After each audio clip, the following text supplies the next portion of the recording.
අද කතාව හොඳම බොරුව. මේ ඉන්නේ කස්තුරි මාමා. එයාට ප්‍රශ්න ගොඩාක් තියෙනවා කියලා මූණෙන්ම පේනවා. මොන ප්‍රශ්නේ තිබුණත් කස්තුරි මාමා හැම වෙලාවෙම උත්සාහ කළේ සතුටින් ඉන්න. මහජන බැංකුවේ සිසුන් දාන සමග ලෝකය දිනන්න ඔබේ දරුවාට දිරිය දෙන්න. බලාගෙන යනකොට හැමෝටම මොකක් හරි ප්‍රශ්නයක් තියෙනවා. සමහරුන්ට ඉතින් ප්‍රශ්නයක් නැති එකත් ප්‍රශ්නයක් නොවේ. අලුත් අවුරුද්දත් ළඟම එන එකේ නොසැලෙන උත්සාහයෙන් වීරිය වඩලා ඉදිරි සති දෙක ගොඩ යන විදිහක් කල්පනා කරන්න ඕන. කස්තුරි මාමා මෙහෙම කල්පනා කරනවා. කස්තුරි නැන්ද බලාගෙන උන්නා. මොන ජල්ලියක් අල්ලන්නද දන්නේ. ශ්‍රී ලංකාවේ හොඳම අධ්‍යාපනික සංග්‍රහව චූටි බබා. අහස පොළව ගැට ගහන්න වගේ කල්පනා කරන්නේ. අනේ අම්මපා මං ඔය දැක්කමයි මේ වගේ මිනිස්සෙක්. නාරි එච්චර කපටි නෑ බලාගෙන යනකොට. හාමිනේ මට ආව සුපිරි අයිඩියා එකක්. හරි ගියොත් අවුරුදු සති දෙක අපි ගොඩෝම්. අනේ මේ මන් නොදන්නවය ඔහේගේ කෙරුවාව කළොත් ඉතින් ගම්මුන්ගෙන් දොස් අහන දෙයක්නේ. එහෙම දෙයක් නෙවෙයියෝතියේ.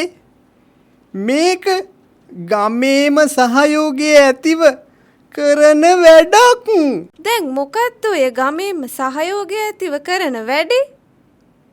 ඔක්කොටම කලින් ඒක කියලා ඉන්නව බලන්න. මන් තීරණය කළා අවුරුදු උත්සවයක් කොරන්ට.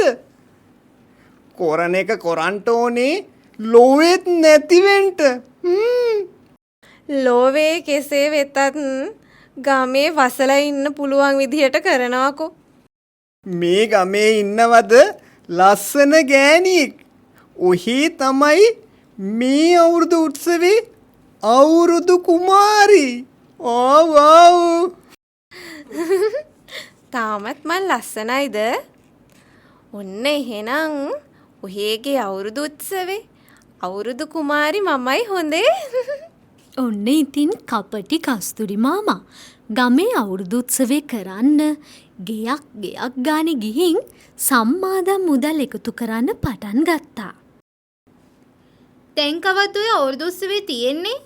අප්‍රේල් 14 වෙනිදා හොඳම බොරුව තරගෙන් දිනන්නේ මමයෝන්. මේ මාත් එනවා අවුරුදු කුමාරි තරගෙට. රුපියල් 1000ක් ලියා ගන්නකෝ. හොඳම බොරුව කියන්නේ මමයි. අප්‍රේල් 14 වෙනිදා තමයි අවුරුදු උත්සවේ. හරි එදාට ඔහේ ඕන බොරුවක් කියා ගන්නවකෝ. මං එනවා එදාට ගෝනි පනින්න. රුපියල් 500ක් ලියා ගන්න.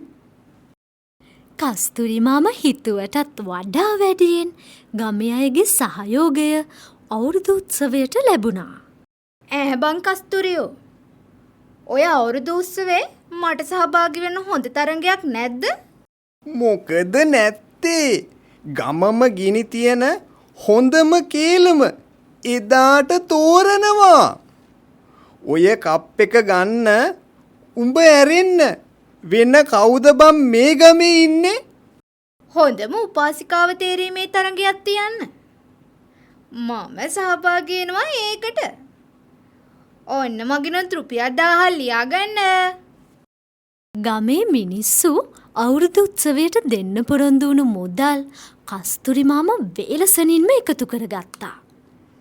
කස්තුරි මාමට දැන් හරි සතුටුයි. දැන් ඉතින් කිසි දෙයකට බය වෙන්න දෙයක් නෑ උන්.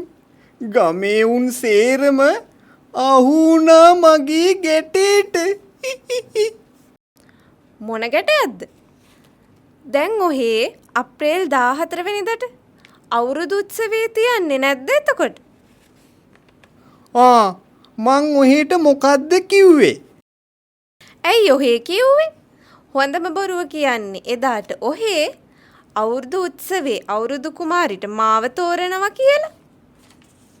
ඉතින් හරිනේ. හොඳම බොරුව තමයි අවුරුදු උත්සවයේ අප්‍රේල් 14 වෙනිදා කොරනවා කියන කතාව. මේ එකතු කරපු සල්ලි වලින් ඔහේව අවුරුදු කුමාරට අන්දන එක මහ කජ්ජක් නෙවෙයි. ගමේ හැමෝම අවුරුද්දට කිරිබත් කන්න කලින් මෙදා පාර මගේ ලනුව කෑවෝන්. මිනිසුන්ව නොරවටන යහපත් සමාජයක් ගොඩනගන්න අපි හැමෝම දායක වෙමු. දරුවා පාසල් යන පළමු දින සිටම ඉතිරි කිරීම කියා දෙන්න. මහජන බැංකුවේ සිසු දාන ගිණුමක් ආරම්භන්න. පොලියත් වැඩි, තෑගිත් වැඩි, වාසිත් වැඩි. ඔබ සැමට සුබම සුබ අලුත් අවුරුද්දක් වේවා.